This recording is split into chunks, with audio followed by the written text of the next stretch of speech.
I'm not entirely sure why I feel this way, but it's been a long while since I last felt hyped up about an upcoming release.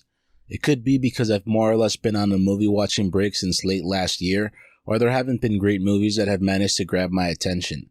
Knowing that I have hundreds of movies I'd like to watch, I know that there's always something out there, but I just really haven't felt as if I've had something to watch, such as when Endgame was soon to be released. You'd think that I'm getting to the point where I say that the Suicide Squad was different enough to make me feel a deep desire to see it, but it didn't. It's mainly because of my love for comic book movies that I'm starting to feel like watching a lot of movies again, and every once in a while, it's nice to watch things at the same time as others.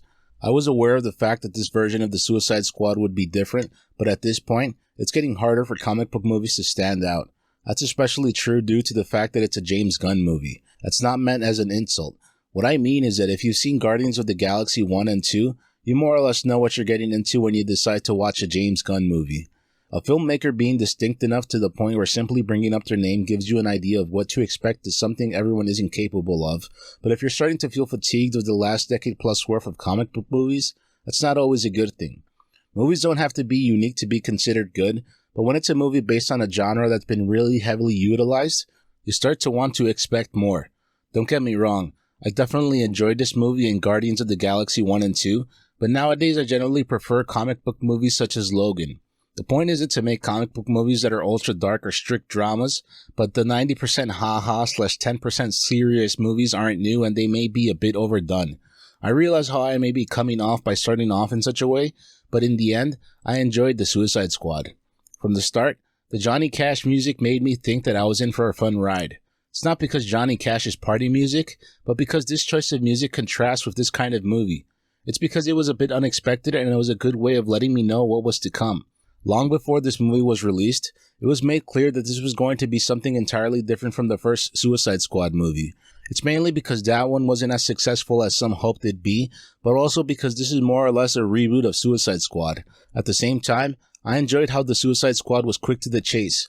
It made me think that this was to make us forget the first one and concentrate on this one. We're being told, we know you most likely watched the first Suicide Squad, and we're not ignoring that. To dwell on the first Suicide Squad movie would have been a mistake, but to completely ignore it also wouldn't have been the right thing to do. What I liked about this is that it felt as if the makers were in on the joke of how awful Suicide Squad was received by most of the public. You might be pleasantly surprised to see previous cast members making a return, but before long, they're killed in an over-the-top manner. Simply put, all of the early kills were hysterical. Not only does it let us know that these characters are completely disposable within the story itself, but also in the cinematic universe. It's possible that one or more of these characters will be used later on in the future in one way or another, but for now, they're cannon fodder. The Suicide Squad is a movie that's self-aware. It's not trying to take itself too seriously, and I enjoyed that. This isn't the first movie to directly speak to its audience, but I really enjoyed how it went about doing so. The messages that were used worked well in more ways than one. They let us know what's going on, but they're utilized in such a way that it doesn't feel as if the movie's being interrupted. This could have been done with dialogue or in some other way, but it doesn't feel as if the movie's being interrupted. Movies definitely tend to have specific ways to communicate certain things, but it's interesting when it's done so differently. With how I've been discussing the Suicide Squad, you'd think it's just another cookie-cutter comic book movie. It can be argued that it is, but not entirely. As I previously mentioned, a lot of these comic book movies come off as 90% haha and 10% serious. It feels as if every line that's delivered is simply meant to tie one hokey joke to the next.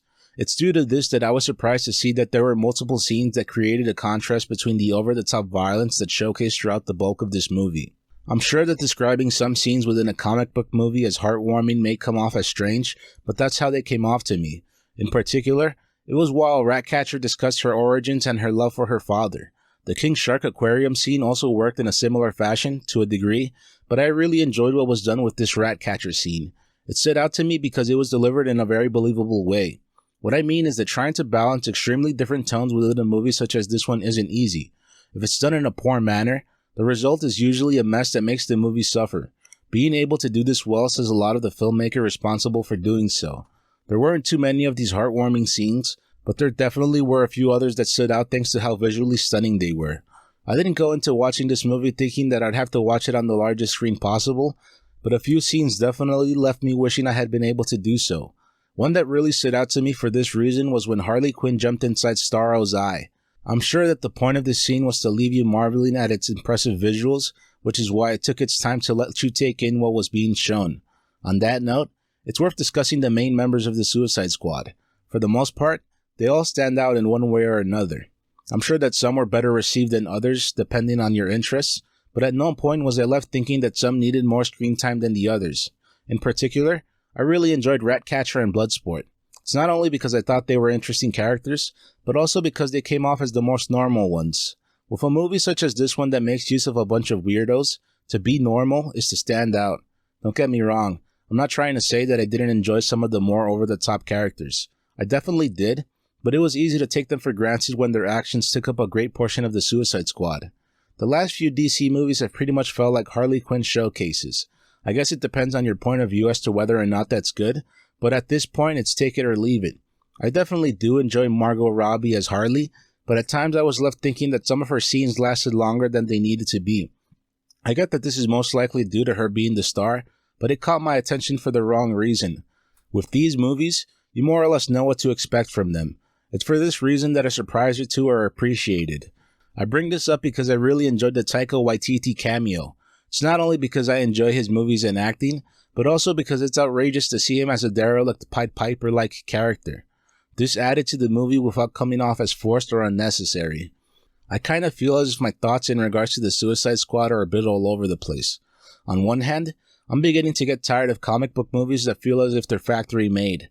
On the other hand, I recognize that there's enough in the Suicide Squad to note that it's not just another comic book movie.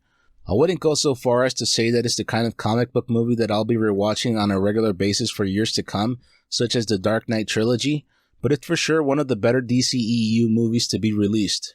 If you've had it with comic book movies, chances are that the Suicide Squad won't interest you. If you're a comic book fan and have been following these movies for a long time, I doubt I have to convince you to watch it. If you enjoyed this content, please feel free to like, comment, subscribe, and share. Thank you very much for watching.